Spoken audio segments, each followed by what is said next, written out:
Good day, Miss Banas. We are going to be talking about the opening of the borders during the rise of the COVID-19 cases. Today marks one of the days of the second and upcoming third year of under the global pandemic. Years of restriction and suffering much endured and sacrifice, effects and experiences that could have been prevented or lessened. Many solutions have been proposed to at least alleviate our issues during this pandemic.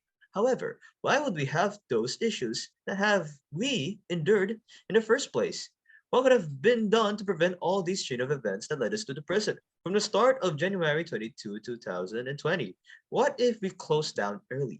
Surely, we would have considered beforehand our nation, its people, its society, and what will come of it.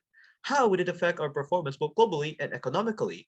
Given that we've come this far during the pandemic, would this provide a better outcome than what we have in the present? We've come up with a statement to address and solve this issue. The statement that we have for this issue is should the border be closed despite the reliance and instance of foreign influence that could assist in our economy?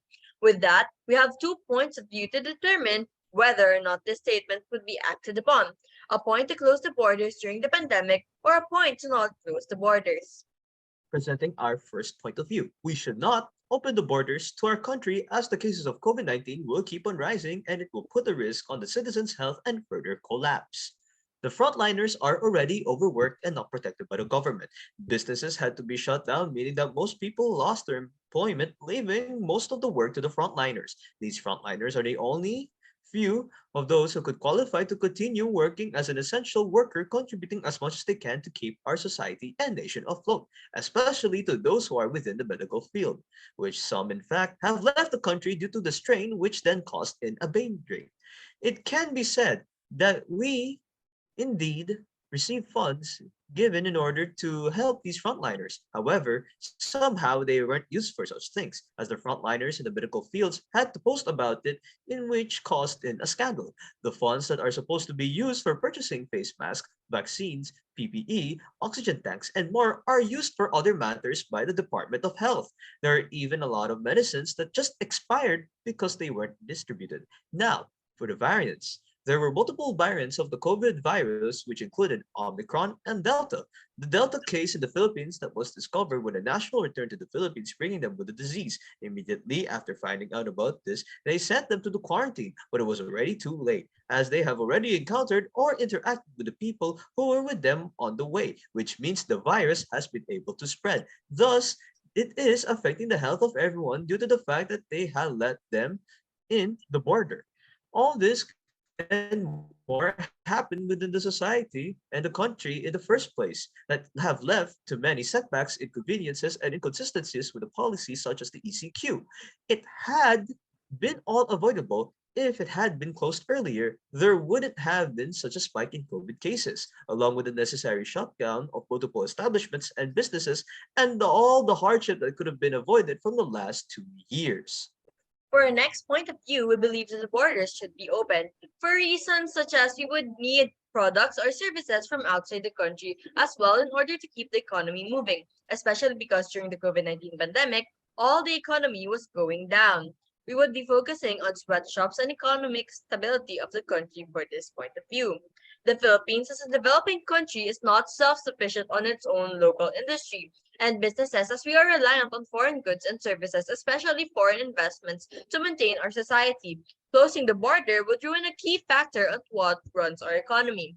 With that in mind, a lot of fashion companies indulge in sweatshops. Most likely than not, the ones who work in sweatshops are people from developing countries. And you might think that with the environment, they aren't liking it there.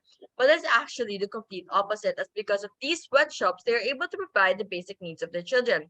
In fact, some even let their children work in it as well because of the benefits such as having small hands that could easily fit through the small holes for shoes example.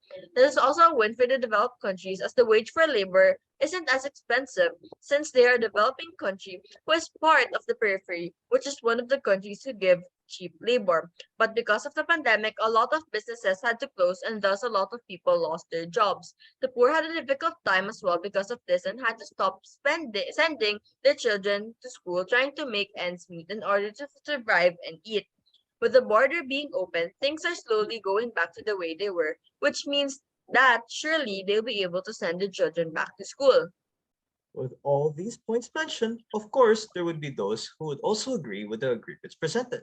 There are those who agree that the border should be closed, namely those who are scared of the COVID-19, concerned citizens of the country, and the affected individuals and families, as they are more into the health and safety of everyone. They believe that by closing the border, they are benefiting everyone as they would not compromise the health of others and believe that there would be able to achieve herd immunity, which is beneficial for all since the economy could then flow without using too much money trying to get people to heal from the virus.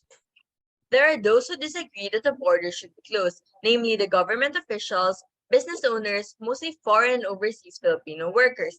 As they are more into the importance of the economic side of things, a border restriction will cripple not only the society itself, but also on how it is able to sustain itself given that we use products and services that are imported along with the benefits we receive by foreign businesses and influence. Other than presenting both sides, points, and views of both parties, we too have our own opinions on the matter. Should the border be closed despite the reliance and insistence of foreign influence that could assist in our economy?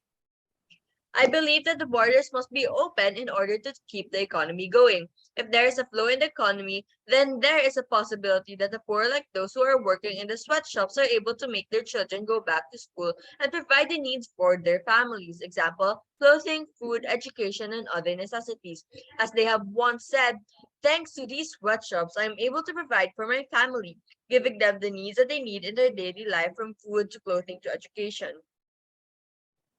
Although with the borders being open will maintain the trade with other countries, noted that the Philippines is a part of the periphery wherein they would be providing goods and services to the court to help with manufacturing their goods, it is still in the best interest of the nation to take note of the safety of its citizens, even if it is to be done drastically or at someone or something's expense.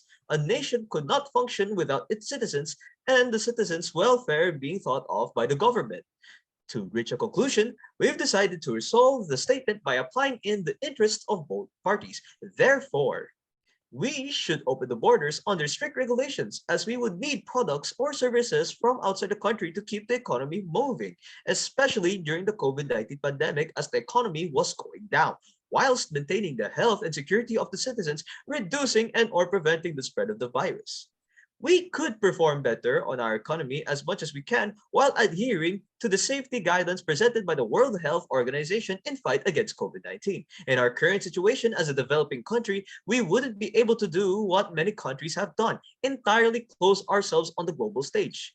As we rely on the global market, the global stage, the globalization of other countries, especially from the higher north, the developed ones, for assistance. Hence, as a compromise, it would be then suggested to play a game of risk to at least keep our country afloat, refraining from digging ourselves into a deeper hole with many losses that would be harder for us to recover. With that, we thank you for watching and hope that you will have a great day ahead of you.